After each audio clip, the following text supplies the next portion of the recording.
Good evening and hello, Arizona Conservatives Take Action Chat. My name is Christian Lamar.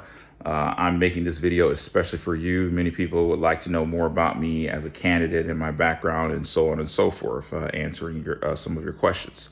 So I am running for Arizona House District 20 in 2022.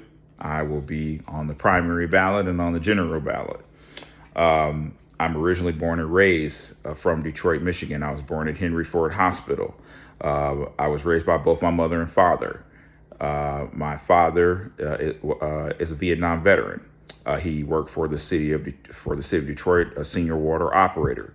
Retired now. My father is. My mother worked for the Wayne County clerk's office as a county court clerk. She is also retired. Both my mother and father are still together, living in Holly, Michigan. They also have a house in Southfield, Michigan. The majority of my life in Michigan, I've spent a lot of time going to Word of Faith International Christian Center. That is a church in Southfield, Michigan. That's where I had my first information technology job. I'm a man of faith. I have very strong convictions about my faith. I think that's one of the things that made me the man that I am today. I'm very strong in what I believe in. I cannot be swayed by what anybody says. I'm not going to be shaken by the Democratic media, by Planned Parenthood, by Arizona State University, by the American Bar Association, by anybody, the governor's office, anybody. I'm going to stand my ground and stand firm on what I believe in, and be unashamed about it. As far as what I believe on the policies or on the issues, number one, priority. As far as my beliefs are concerned, I believe in marriage between a man and a woman. I believe that life begins. That life should be protected, 100% pro-life.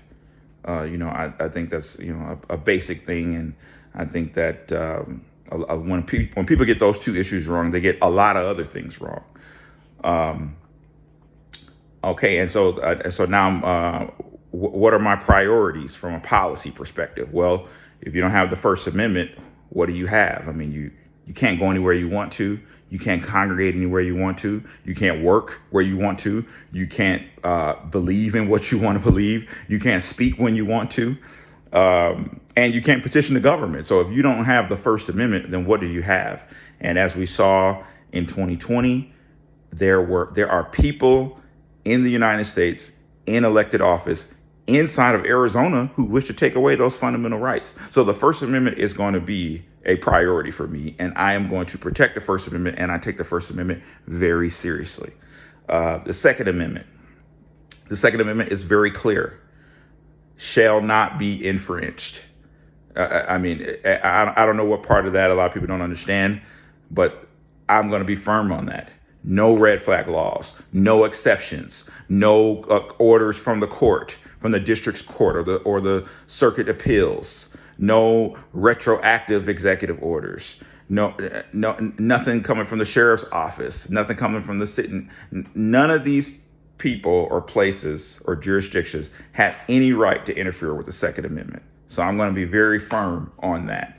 And then on election integrity, I was the man who censured Paul Boyer for trying to stop the Maricopa Board of Supervisors from being held in contempt. And as we still see today, they are still refusing to turn over information. Boyer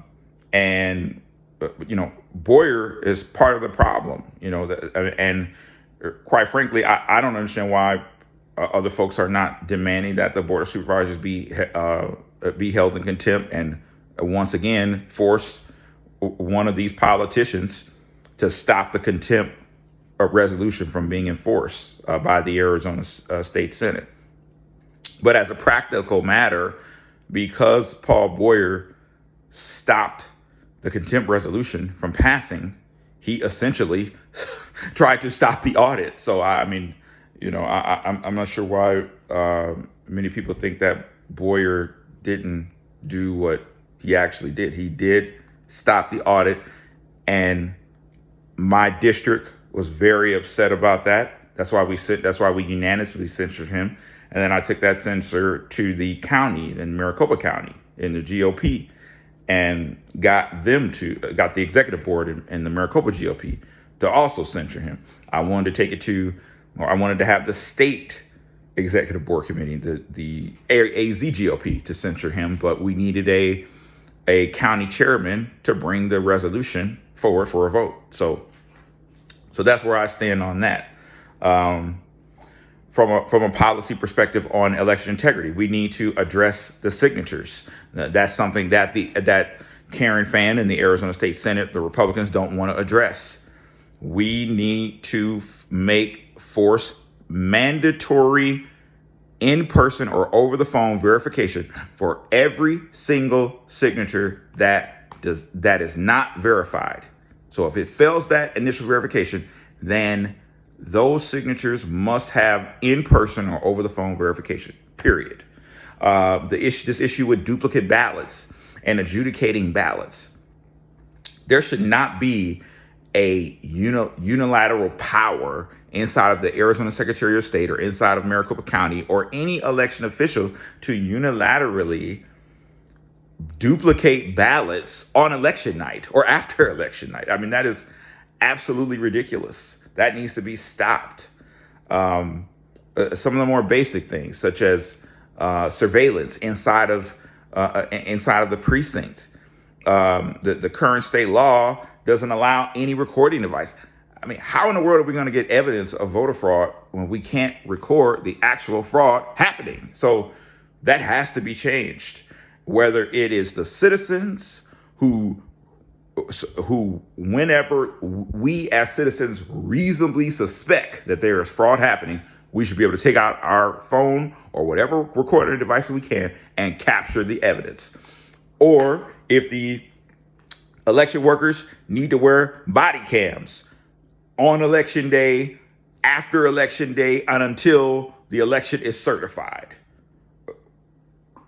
Whichever way that provides the transparency, that needs to be done. From the standpoint of where I stand on the economy and jobs, we need to get the government out of the way. The private sector does not need help doing their job. The government does more harm than good interfering with the private sector. And we saw that in 2020. Ducey was totally out of control. And in my opinion, in my view, that man needs to be removed from office entirely. Because if that man would write an executive order on the basis of what he thinks about a pandemic, because he thinks that is a justification for taking away your First Amendment right, no. And again, that not only did it impact small businesses and regular people who have working jobs, but it also just set a unnecessary set of retroactive rules based on whatever the governor says, and that just should not be.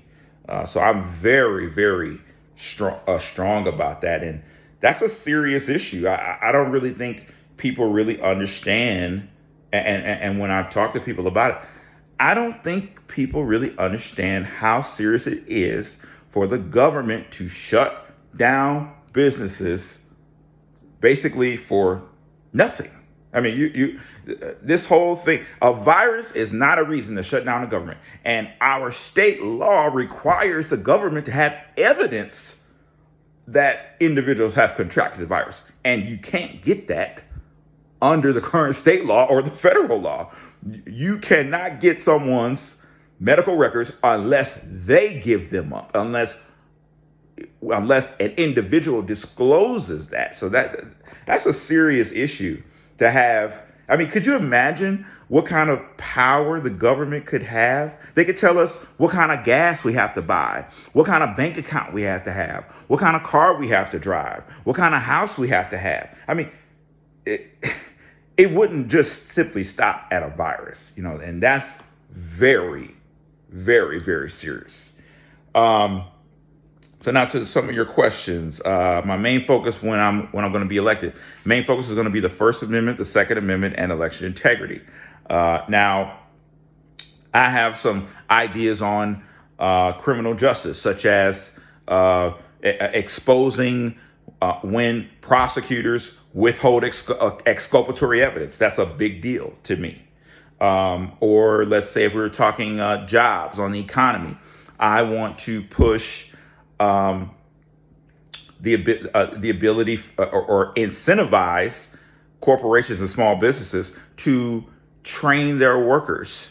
So for every training course that one of their workers completes in such industry, whether electricians, plumbing, information technology, construction, civil engineering, if they take a course on one of those fields, then the employer gets and they complete the course successfully, the employer gets a tax cut. So the employee benefits by gaining the knowledge and the skills, and the employer benefits with the tax cut. And then taking a step further, if that employee becomes certified, then the employer would also get a tax cut because of that. I think we need to start incentivizing employers to train their workers. The employers aren't doing that, and we need some. That's going to bring upon lots of competition, and it's also going to elevate our skill level inside of our workforce, so that we don't have to hear this bull crap about how the United States doesn't have enough talented people, or the United States doesn't have enough talented engineers, or the United States doesn't have enough knowledgeable programmers. That is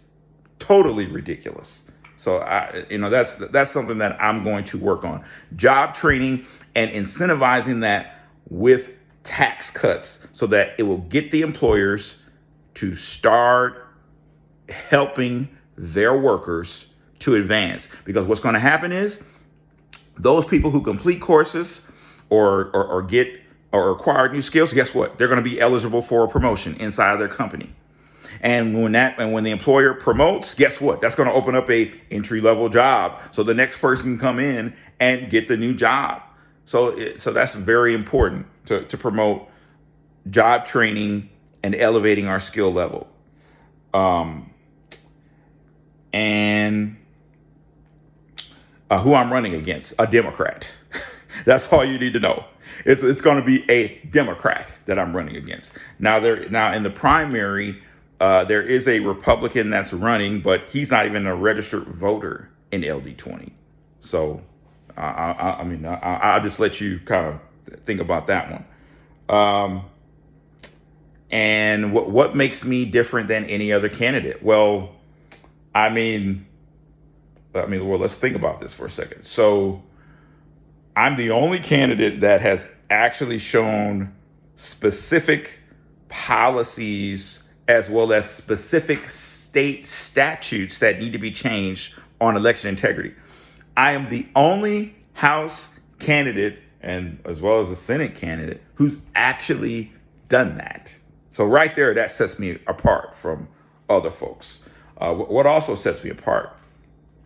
How about the fact that I was pushing not only the district and the county to ensure that we got answers on the 2020 election.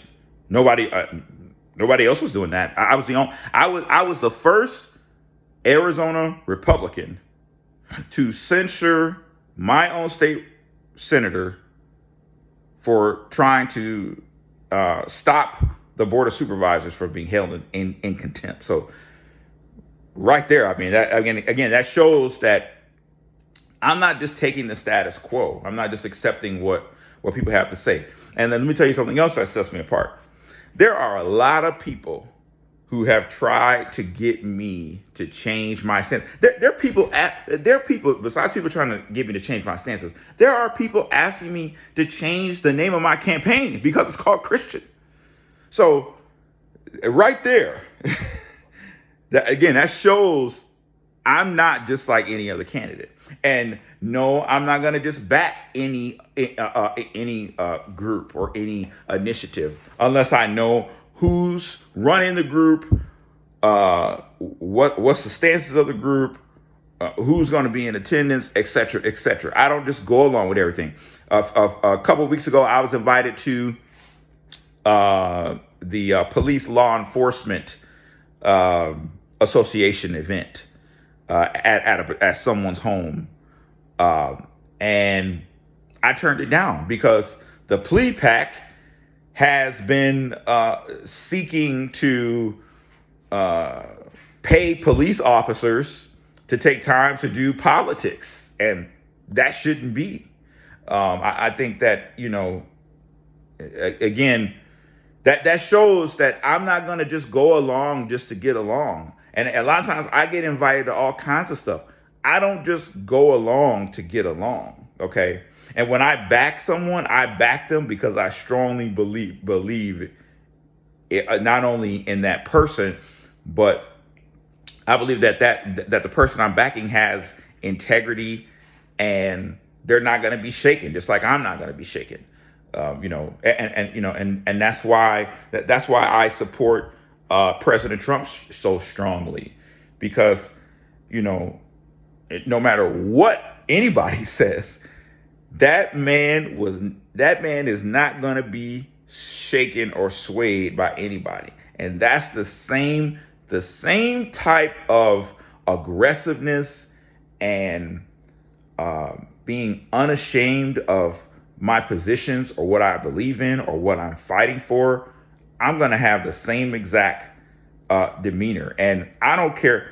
I've sat across the table from some of the nastiest people in the city of Phoenix. I've debated in person with with the head of the NAACP West Valley chapter. I got people who literally run away from having to face me. So they know that I'm not playing games, and that's what you're going to get from me. I'm not going to be playing games. I'm not here to go along to get along. I'm not going to the Arizona State Legislature we're just going to have fun and it's showtime at the Apollo. No. I am going there to represent the people. Period. And that's what I'm going to do. So my website address is ChristopherArizona.com. You can sign my petition there. You can donate there. You can read my bio there. You can read my issues page there. And there's other information, specifics on what my top priorities will be on those state statutes that I mentioned earlier. And other than that, I 100% support school choice. Education is very important. I'm a product of school choice. I went to public school. I went to private school. I went to charter school. And I 100% support school choice. So let me know if you have any questions. My door is always open. I will make sure my campaign phone number is listed. I'll even add the flyer so that you can grab that off of the back of the flyer, or the phone number to reach me. My email address is on the website. My mailing address is also on the website. And I look forward to talking to you soon. Thank you.